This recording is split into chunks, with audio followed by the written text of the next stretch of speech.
Seconds start. Mr. Speaker, sir, I am greatly honored to have been permitted to speak on the budget which has been presented by the Finance Minister. He is a famous economist known for his talent throughout the world. The people of the country expected a revolutionary budget from him, but if you permit me to say so, he has completely disappointed the people of India by his budget. In spite of his reputation, he could hardly go beyond the narrow political considerations.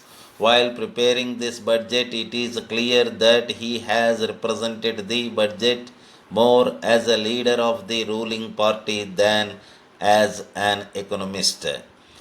I come from a small village. Having come from such a small village, I know very well how less the people living in the rural areas know about the different aspects of the economy of our country. The people living in the rural areas do not know anything about the economic situation of the country. They are mainly concerned about the maintenance of their livelihood. They expect the government to provide the medium facilities like health and education, but if you look at the budget proposals, it is unfortunate that they are totally silent about these things. The common man is completely disappointed by this budget. The hopes and aspirations of the people of India are now moving like two parallel lines which will never meet the fulfillment. These proposals have given a serious blow to the hopes of the common man. I would like to state that there is no direction to this budget.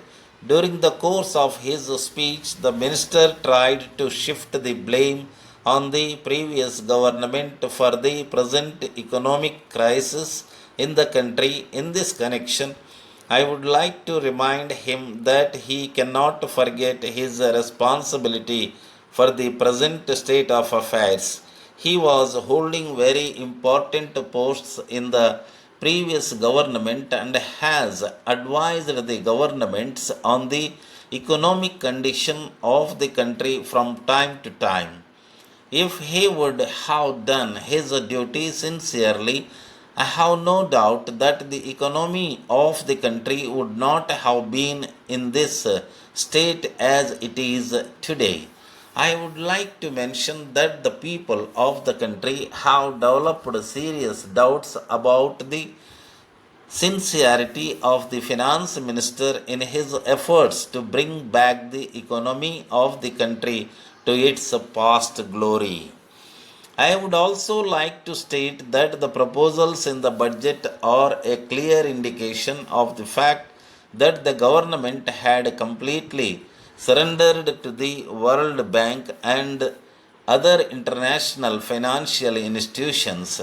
He has approached almost all the financial institutions in the world. I want the Honorable Finance Minister to assure the House that the money which will borrowed from those institutions will be utilized for the development of poor people living in the rural areas.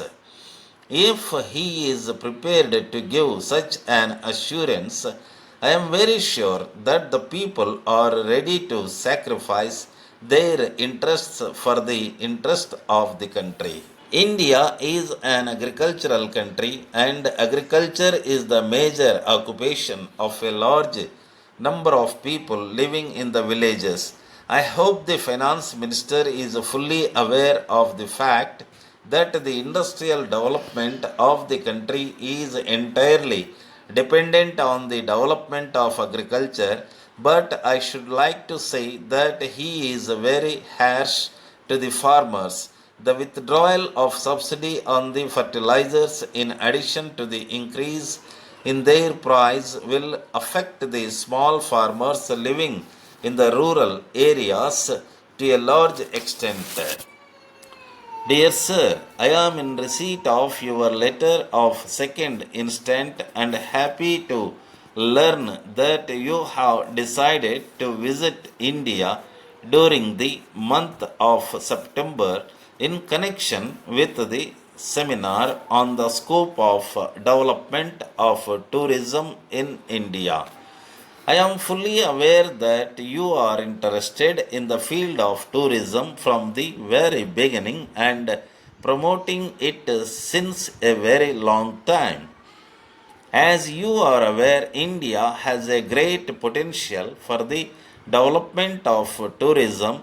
There is no doubt that with its great cultural heritage and ancient monuments, India can attract many international tourists. It is unfortunate that the governments from time to time did not bestow sufficient attention for the development of tourism in the country.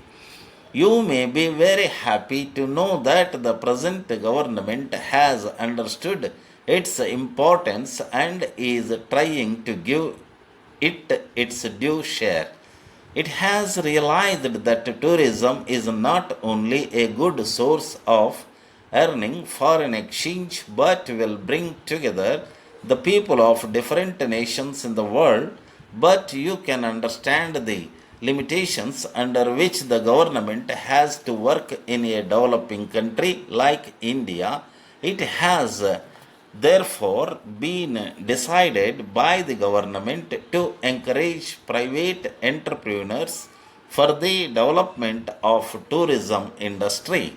As a result of this decision of the central government, many states have identified places of tourist importance for development in private sector. Yours truly